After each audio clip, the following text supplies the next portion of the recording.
Olá, eu sou Bárbara Martinelli e seja muito bem-vindo a mais um episódio aqui do Substância Política. Eu sou a co-host desse canal, mas infelizmente hoje o meu host não tá aqui pra gente então ter essa troca de pontos e contrapontos, que é o Daniel Miorim, mas eu tenho certeza que nos próximos vídeos aqui do Substância Política ele estará de volta então pra gente ir batendo essa bola sobre as questões envolvendo política internacional. Hoje o quadro, então, aqui comigo é sobre política internacional. Não deixa de curtir, compartilhar e se inscrever aqui no Substância Política se você gosta, então, de assuntos da política nacional e da política internacional também. A gente vai para um assunto super polêmico, então, que aconteceu na semana passada, que foram, então, os jogos de guerra que a China realizou durante 2 dias ao redor da ilha de Taiwan. A gente teve, então, mais essa polêmica e mais esse acirrar de fatos que acontece já há algum tempo entre a China e Taiwan. A gente já observa isso há muitos anos acontecendo, mas parece realmente que a gente começa a ganhar uma recorrência maior em torno desses exercícios militares que a China, então, está promovendo em torno ali de Taiwan. A gente sabe que existem questões ali lá no Mar do Sul da China, lá no Pacífico, muito polêmicas, do qual a China, então, reivindica praticamente 100% do mar, ali do Mar do Sul. Ela reivindica mais ou menos 95%, e isso acaba afetando muitas questões de soberania na região. A gente vê, por exemplo, que a China já está entrando, né, em várias questões argumentativas com as Filipinas, já que a Filipinas também reivindica uma zona, uma ilha ali no Pacífico, e eles começam já a se estranhar cada vez mais. A gente já observa um aprofundamento nesse estranhamento entre a Filipinas e a China, pelo menos desde o ano passado, numa recorrência maior e também num tom, né, de agressão entre ambos maior. A gente já tem observado vários incidentes entre a China e Filipinas, e a questão também envolvendo Taiwan começa então a ganhar um corpo argumentativo, do qual a gente parece observar que a China poderia então estar se encaminhando para tomar essa decisão de fato realizar então uma incursão lá em Taiwan. Bom, esse não é o primeiro exercício militar que a China faz, mas a gente pode talvez falar que esse é o primeiro exercício militar que a China faz já envolvendo as ilhas ali do Estreito de Taiwan, que é uma questão que a gente, como analista, já trabalha há um certo tempo, que caso a China realmente fizesse uma incursão lá em Taiwan, ela provavelmente tomaria alguma ilha ali do Estreito para poder facilitar, por assim dizer, a tomada ali de Taiwan. Então ela poderia tomar ilhas como a Pendia e outras ilhas que a gente vai observar então ao longo ali da matéria que a gente vai ler do Al Jazeera também. Vó, você pode botar então a matéria do Al Jazeera, por favor? Beleza. Bom, a gente tem várias matérias saindo ao longo de vários jornais sobre essa questão da China, então realizar esse exercício, todos eles demonstrando uma certa preocupação, porque a gente sabe que justamente a Rússia, antes de realizar essa incursão lá na Ucrânia, realizou uma série de exercícios também fronteiriços, né, ameaçando então a soberania ucraniana, até que num desses exercícios, de fato, a Rússia vai realizar sua invasão ao território ucraniano. Então, todas essas questões envolvendo exercícios cada vez mais constantes chineses ao redor da ilha geram essas preocupações, tá? Bom, eu escolhi essa matéria da Al Jazeera, mas, assim, as matérias, elas foram meio padrões. Então, assim, se você for ler na Reuters, se você for ler numa BBC, as matérias, elas meio que conversam entre si, traz um ponto ou outro a mais, ou de discordância, mas as matérias, num grosso, num geral, elas são bastante parecidas. Bom, essa matéria, então, da Al Jazeera fala o seguinte pra gente. China diz que jogos de guerra em torno de Taiwan testarão capacidade de tomar o poder. O Exército de Libertação Popular, que é o exército, então, oficial lá da China, continua os exercícios terrestres, marítimos e aéreos que começaram na quinta-feira, ou seja, esses exercícios começaram no dia 23 de maio, em torno da ilha, então, de Taiwan. Vamos descer, então, para a gente ler, para entender esses exercícios. Bom, as Forças Armadas da China iniciaram seu segundo dia de jogos de guerra em torno de Taiwan. Exercícios que, segundo disseram, iriam testar a capacidade das Forças Armadas de tomar o poder e controlar áreas chaves da democracia autogovernada. Quando o primeiro dia de exercícios, cujo nome Joint Sword 2024-A, começou na quinta-feira, então, dia 23, a China os descreveu como uma punição após o discurso de posse do novo presidente de Taiwan, que é o William Lai Ching-te, no qual ele disse que Taiwan era, então, uma soberania independente. Nação, então, cuja soberania repousa no povo. Gostaria de fazer um breve comentário sobre essa questão que o novo presidente, que é o William Chai, colocou, e que eu já falei no meu vídeo, lá em um vídeo que eu gravei para o meu canal, o Voz Armada, sobre a tomada chinesa de Taiwan. Infelizmente, esse é um vídeo que ele hoje está fechado para membros, mas vou dar uma palhinha do que eu falei lá no vídeo da tomada de Taiwan. Uma das questões que a gente pode pensar a respeito de por que a China tem tanto interesse em Taiwan é justamente questões históricas, tá? As questões históricas envolvendo Taiwan, quando a gente para realmente para pensar nessa separação, por assim dizer, entre China e Taiwan, elas vão retomar desde então a revolução do Mao Tse-tung, tá? Quando Mao Tse-tung ele vai, então, fazer a revolução ali na China, a gente vai ter a expulsão, né, do Kai-shek, indo, então, lá para a região de Taiwan. E se a gente se recordar, quando acontece essa ida do Kai-shek lá para Taiwan, a gente vai ter um apoio dos Estados Unidos para que a China seja governada lá de Taiwan, tá? Então, veja que isso é uma questão retórica para a China muito importante, né? Permitir a independência de Taiwan é abrir caminho, talvez, não só para um reconhecimento de independência de Taiwan, mas que para outros países reconhecendo essa independência também pudesse levar Taiwan a voltar a ter uma disputa, então, em torno de quem controla a China, tá? Isso é na visão dos chineses. Então vejam como essa questão de uma unificação chinesa é também não abrir caminho, tá, para que isso pudesse começar a ser reivindicado, né? Reconhecer Taiwan ou permitir que Taiwan realmente saia da órbita chinesa é abrir, na visão dos chineses, caminho para tudo isso. Então, Taiwan tem que pertencer à China, né? Então, a China vai ter essa retórica muito forte, por isso que esses discursos cuja questão envolvam soberania de Taiwan, independência de Taiwan, como é então colocado pelo William Lai, não podem ser, né, colocados na visão dos chineses. Isso tem que ser o quê? Tolhido. Bom, vamos continuar lendo a matéria do Al Jazeera. Eu queria só fazer esse pequeno colocar esse pequeno pontinho aqui para vocês entenderem o que está em jogo para a China, esse tipo de retórica, tá? Mas vamos voltar a entender, então, o que está envolvido nesses exercícios. Bom, o Lai, então, também sublinhou que Taiwan não fará concessões às suas liberdades e apelou a Pequim para parar sua agressão contra Taiwan. Bom, os exercícios fazem parte de uma campanha crescente de intimidação política e militar por parte de Pequim, que reivindica a ilha como sua e não descartou o uso da força para atingir o seu objetivo de unificação.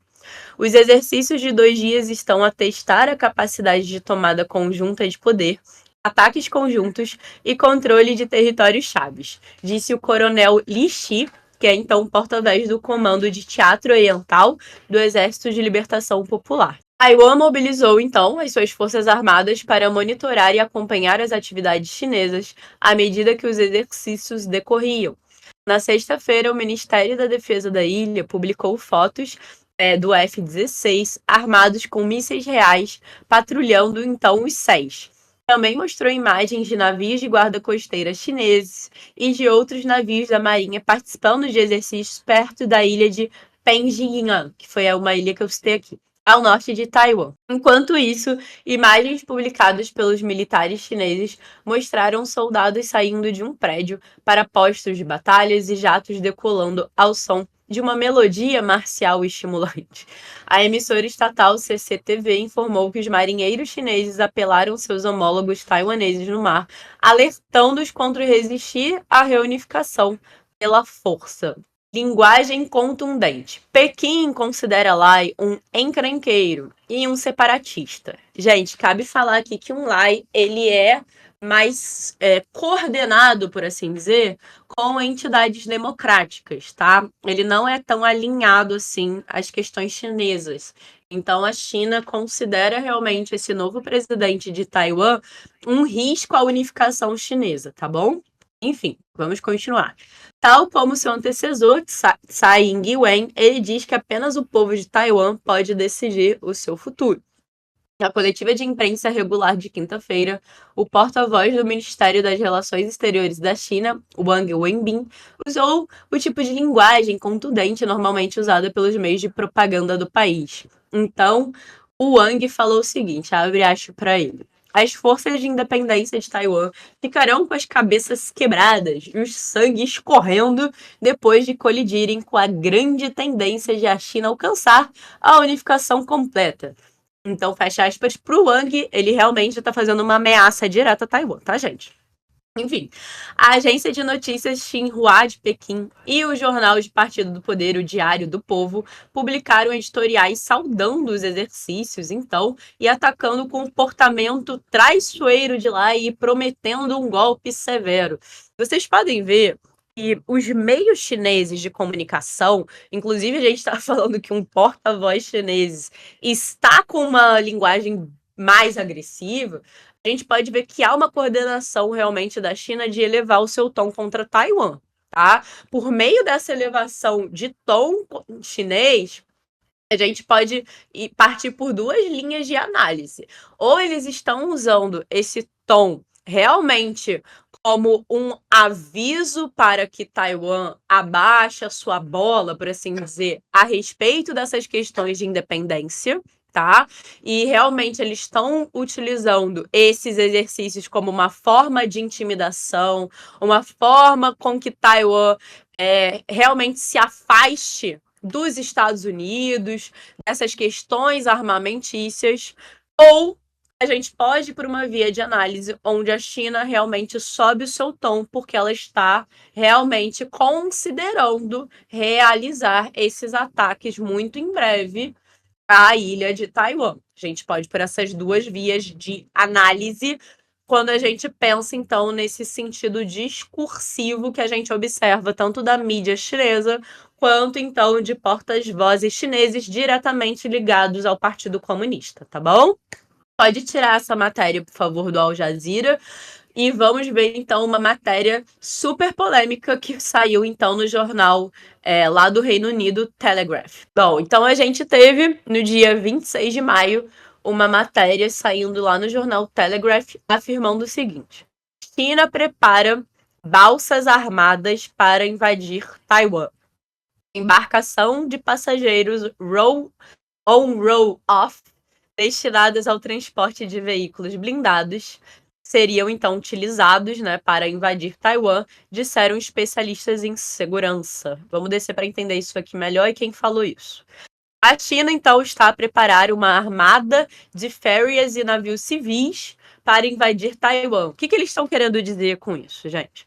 Eles vão utilizar embarcações civis para poder disfarçar, então, essa invasão a Taiwan. Ou seja, em vez de eu utilizar um navio de guerra, uma embarcação oficial mais aparente, que dê tempo, então, de ser identificada, né, como um uso militar, eles realmente vão fazer uma operação um pouco mais disfarçada, mais discreta, tá? Para que essa observação militar não seja feita de forma tão rápida. Então, o que os especialistas estão afirmando aqui é que a China vai utilizar embarcações civis para disfarçar, então, a sua invasão em Taiwan para que ela não seja percebida, tá? É isso que eles estão falando aqui.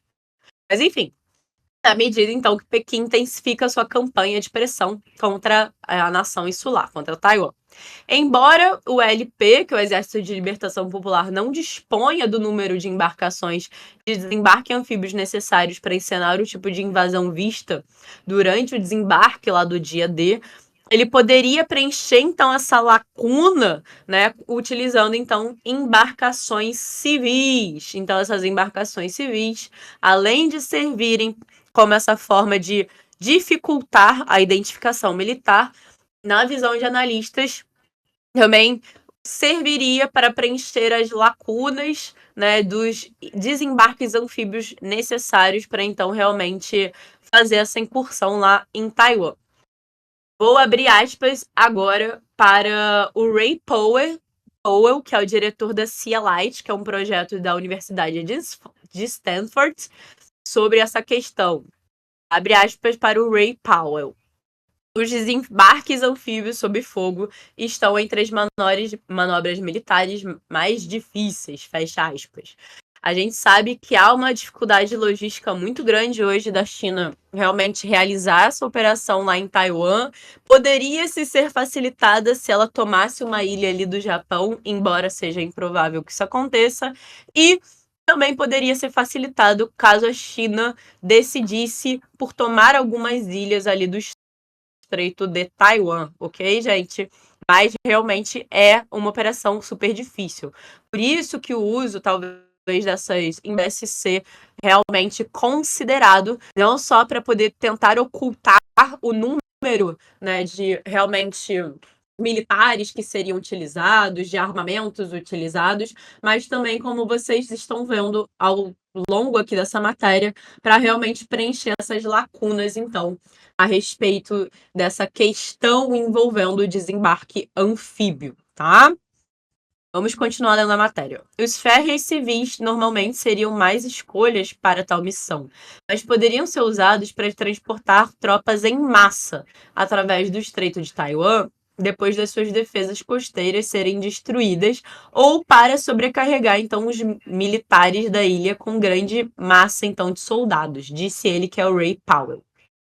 Pequim lançou então 2 dias de exercícios militares nas águas ao redor de Taiwan, no que disse ser uma forte punição para os atos separatistas, como a gente já tinha visto então na matéria do Al Jazeera. Pode descer para a gente dar uma olhada nesse mapa?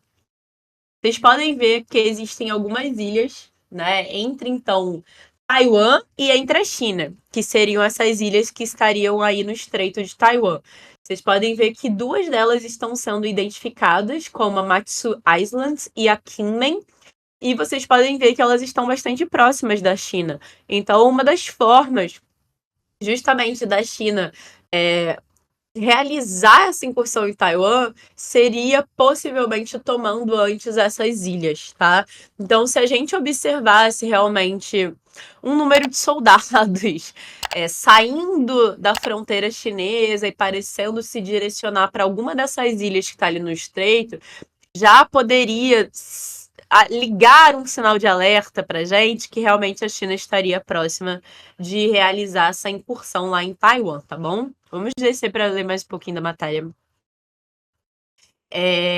O Ministério de Relações Exteriores de Taiwan vai pedir então à China que exerça autocontenção, pare de minar a paz e estabilidade através de Taiwan e além.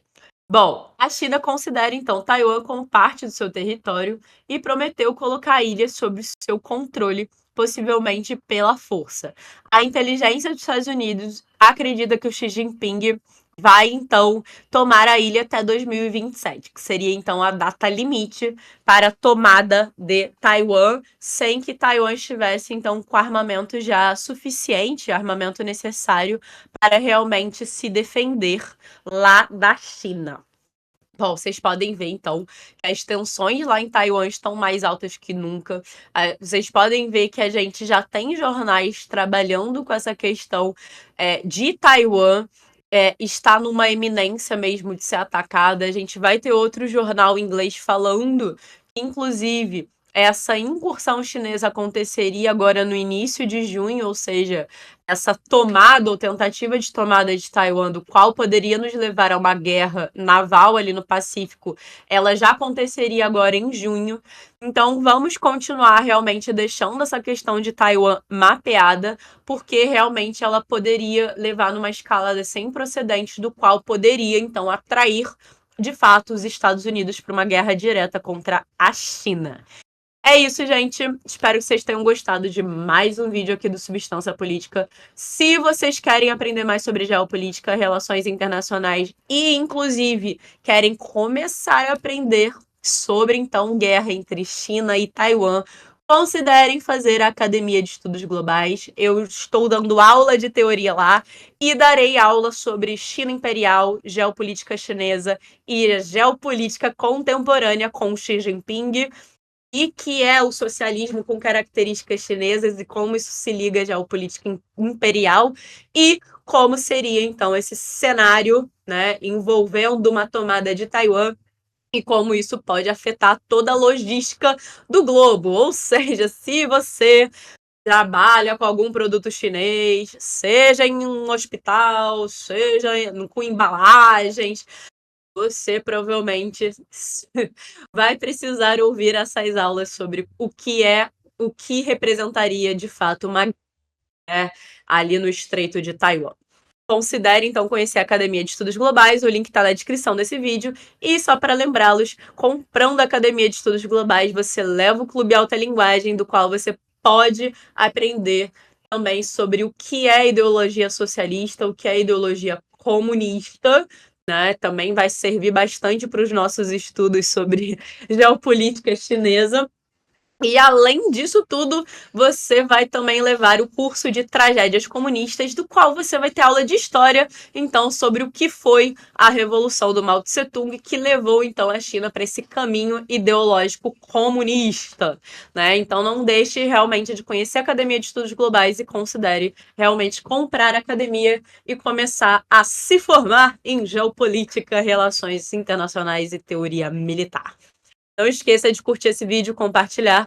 E se você gosta, né, do trabalho aqui do Substância Política, considere se inscrever aqui no canal e considere também fazer uma doação via LivePix, que está passando na tela aqui em algum lugar, para motivar com que eu e o Daniel Meurim, a gente continue, então, fazendo essas análises e comentando esses fatos da política nacional e da política internacional.